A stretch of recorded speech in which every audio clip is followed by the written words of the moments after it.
Alors aujourd'hui dans ce podcast, je voudrais que nous puissions prendre un passage des évangiles, que nous puissions plonger nos regards dans les Écritures et voir à travers ce passage de quelle manière est-ce que nous pouvons nous identifier aux personnes qui se situent dans ce passage précisément et par-dessus tout voir, apercevoir, pouvoir contempler la beauté du Christ dans sa parole et pouvoir le rencontrer une fois de plus. Que vous soyez chrétien ou non, que vous connaissiez la Bible ou non, je voudrais nous inviter et que nous puissions embarquer dans cette aventure ensemble et que nous puissions voir quelles leçons est-ce que nous pouvons tirer de ce passage et qu'est-ce que Jésus veut nous dire, qu'est-ce qu'il nous révèle du cœur de Jésus. Alors ce passage se trouve dans le chapitre 20 de l'évangile de Matthieu. Il débute au verset 29 et il se termine au verset 34. Je vais le lire. Lorsqu'ils sortirent de Jéricho, une grande foule suivit Jésus. Et voici, 2 aveugles, assis au bord du chemin, entendirent que Jésus passait et crièrent « Aie pitié de nous, Seigneur, fils de David !» La foule les reprenait pour les faire taire, mais ils crièrent plus fort « Aie pitié de nous, Seigneur, fils de David !» Jésus s'arrêta, les appela et dit « Que voulez-vous que je vous fasse ?» Ils lui dirent « Seigneur, que nos yeux s'ouvrent. » Ému de compassion, Jésus toucha leurs yeux, et aussitôt ils recouvrèrent la vue et le suivirent. Waouh! Quel passage merveilleux! Ici nous avons 2 aveugles en dehors de la ville de Jéricho, au bord d'un chemin. Donc Jésus et la foule qui le suivait venaient de sortir de la ville de Jéricho et donc au bord d'un chemin, en dehors de la ville se trouvent ces 2 aveugles. Et ce que nous pouvons voir premièrement, c'est que souvent les personnes qui étaient mises à l'écart de la société, qui étaient confinées, qui étaient mises en quarantaine en dehors de la société de l'époque, étaient souvent en dehors de la ville ou au bord de chemin. Comme nous pouvons voir dans d'autres passages, les lépreux étaient toujours en dehors des villes, toujours au bord des chemins. Et là nous avons ces 2 aveugles qui se trouvent au bord d'un chemin assis en dehors de la ville. Peut-être qu'ils sont exclus de la société, peut-être qu'ils sont très seuls et ils entendent donc des personnes passer à ce moment-là et elles parlaient sûrement du Christ, elles parlaient sûrement de Jésus. Des gens peut-être le précédaient dans la foule et disaient « Est-ce que vous avez entendu les choses extraordinaires qu'il a fait ? Il a guéri telle personne, il a délivré telle personne de ses démons, il a dit des choses absolument extraordinaires, nous n'avons jamais entendu un prédicateur comme celui-ci. Il est vraiment particulier. » Donc ces hommes ont dû entendre parler de lui. Et donc ils entendent ces hommes parler et ils se disent « Oui, il est pas loin, donc il est en train de passer là. » Donc ils se mettent à crier à Jésus « Aie pitié de nous, Seigneur, fils de David !» Et on peut s'identifier à ces personnes par le fait qu'elles aient été en quelque sorte exclues de la société, qu'elles sont en dehors de la ville, en dehors des foules. Ils sont là, tout seuls, aveugles. Ce sont des personnes qui sont infirmes, qui souffrent d'une infirmité, qui ne peuvent pas jouir pleinement d'une vie normale. Et peut-être que tu vis une vie où tu as été rejeté, où des gens t'ont exclu de leur cercle d'amis, de leur cercle de vie sociale, et peut-être que tu te sens seul. Peut-être que tu souffres d'une infirmité physique, émotionnelle, une peine de cœur, peu importe ce que cela est.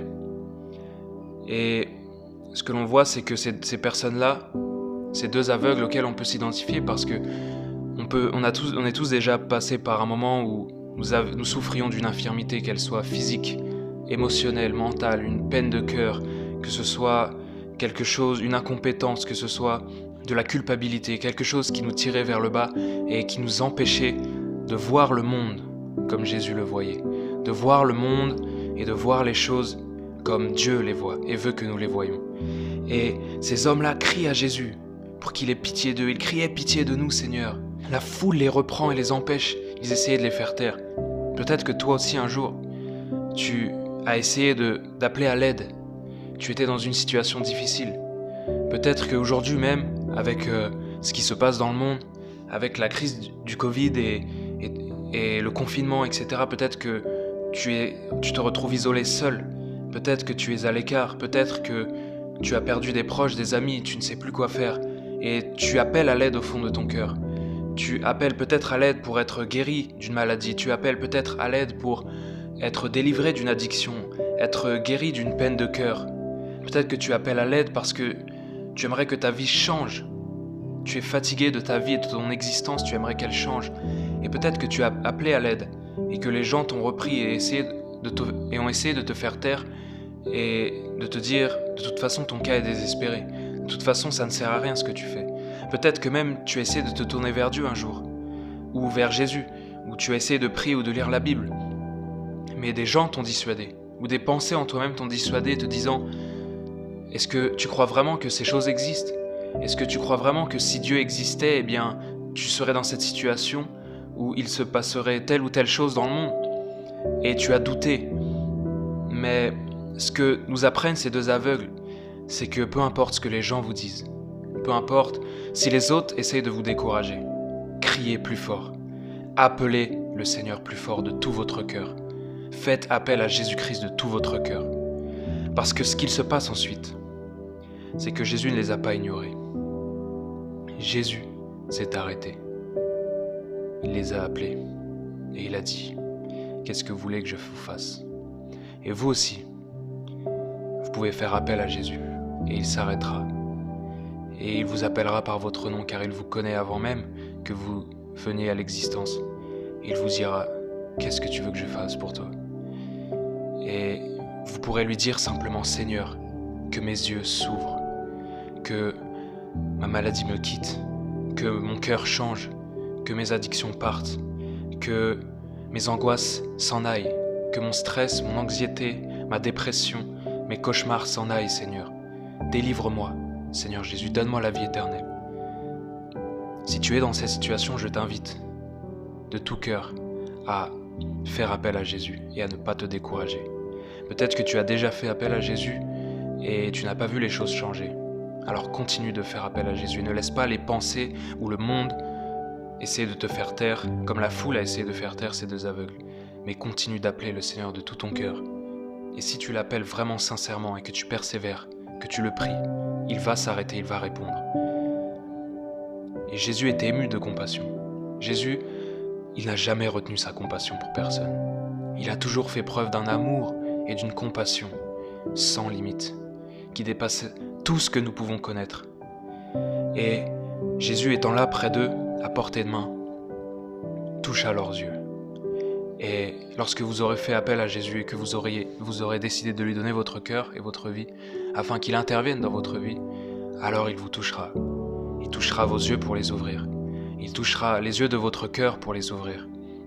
Et vos yeux vont s'ouvrir. Vos yeux physiques, vos yeux spirituels, les yeux de votre cœur vont s'ouvrir. Et comme ces deux aveugles, vous comprendrez vraiment qui il est et vous déciderez de le suivre. Jésus est proche de ceux qui ont le cœur brisé, de ceux qui souffrent, de ceux qui sont dans les difficultés. Alors, peu importe ce qui se passe dans le monde, peu importe ce que tu vis aujourd'hui, fais appel à Jésus. Son cœur déborde de compassion et d'amour pour toi. Et il n'attend qu'une seule chose, c'est que tu fasses appel à lui. Que tu te dises, Seigneur, fais quelque chose pour moi, aie pitié de moi. Peu importe ta situation aujourd'hui, sache qu'il n'y a aucune situation qui est sans espoir.